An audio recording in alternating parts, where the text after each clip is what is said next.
him, boy! He's sick, boy! The original Donkey Kong arcade game is a certified cult classic.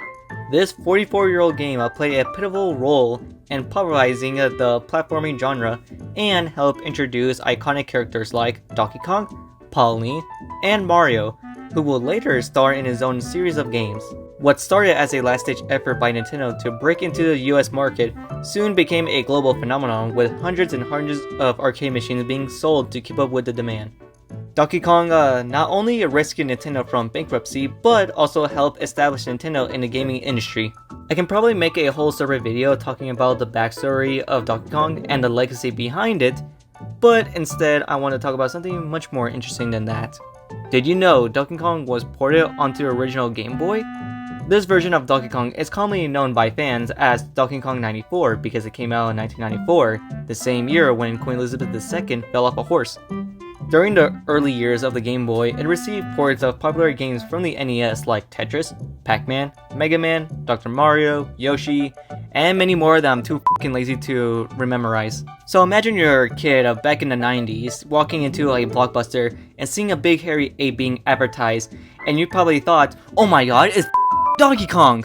But what makes Donkey Kong 94 unique is that it builds onto the original game and adds a load of new content like new levels, enemies, physics, and a sick-ass cutscene that plays every time you beat Donkey Kong, which is pretty badass in my opinion. Hello everybody, this is Ita2755 hitting back at you with another video, and today we'll be doing a comparison between Donkey Kong from the arcade and Donkey Kong for the Game Boy to see any similarities or changes that were made by Nintendo. With all that being said, I present to you all the differences from Donkey Kong 94.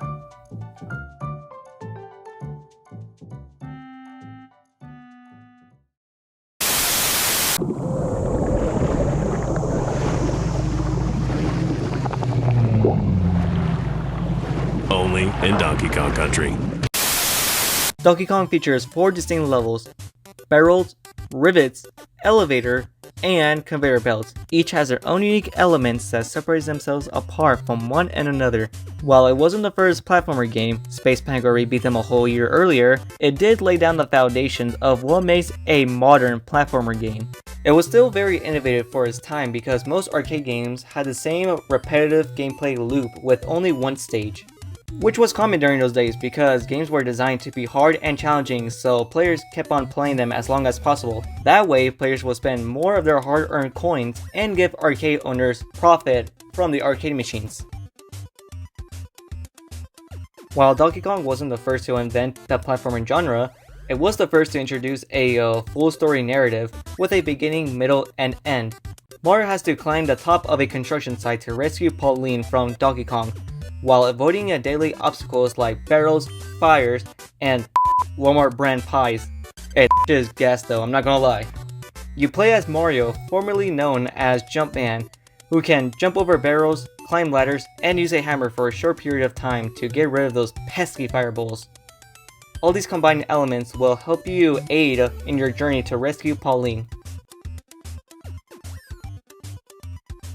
In Donkey Kong 94, we don't get not just one, not two, but 97 brand new levels. That's over 25 times more than the original arcade game.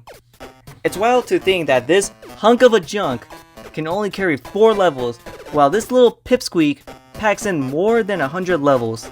And that's not all. Mario has a new array of movesets.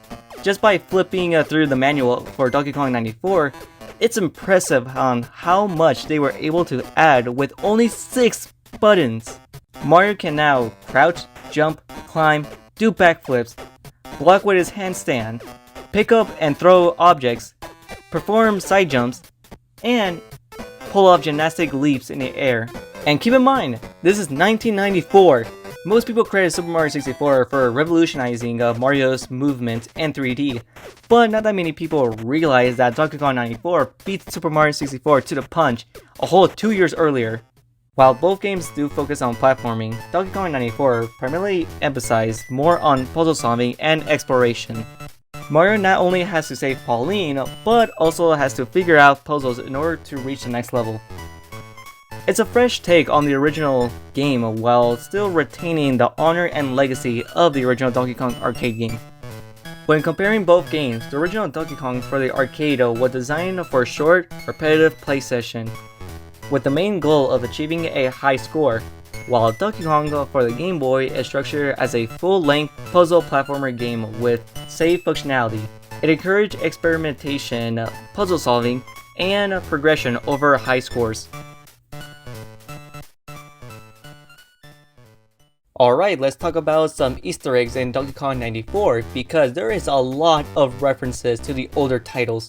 For starters, if you take a closer look at the first 4 levels, it's clearly a recreation of the first 4 levels, and the references don't even stop from there. Later on in the game, they introduce vines where you can climb on, and you know who else climbs vines? That's right, if you take a closer look at the box art, you can see a little monkey wearing a white shirt with suspenders on them with the initials JR. You know what that means? Donkey Kong Jr. Because why else would they advertise Donkey Kong Jr. if he's not in the game? Luckily he is, and there's some references to his titles of games, this level being a clear example. I just love it. In Donkey Kong Jr. you're fighting against Mario, but this time around the roles are reversed and Donkey Kong Jr. is against Mario. And I just find it ironic that the same technique that was used to trap Mario was used against Donkey Kong Jr. Another thing I want to point out is the mushrooms are thrown by Donkey Kong Jr. because whenever you touch them, you shrink down to mini size. To me, this seems like a predecessor to the mini mushroom that will be later introduced in the new Super Mario Bros. Games. So this could be the first introduction of the mini mushroom in the Mario games, which is neat. I like it. Another thing I like is that Mario can pick up Donkey Kong barrels and throw it at Donkey Kong, giving him a taste of his own medicine, which is such a great game mechanic that I just want to highlight here. What I find really funny about this game is that towards the end, when you defeat Donkey Kong is like, hey, my bad bro for like almost killing you and stuff like that, but we're cool, right? It's so dumb, and it's so hilarious, and I like it just because of that. Some of you guys might be probably wondering, it seems like Donkey Kong 94 is his own standalone game, and I will agree with you.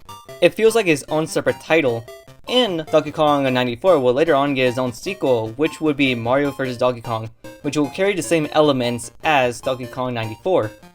And that's all I really have to say about Donkey Kong 94. It is such a good game, and a certified classic on the Game Boy. It's one of those hidden gems that you have to play at least once in your life. And for some of you guys who don't have a Game Boy, don't worry, the Nintendo Switch Online got you covered.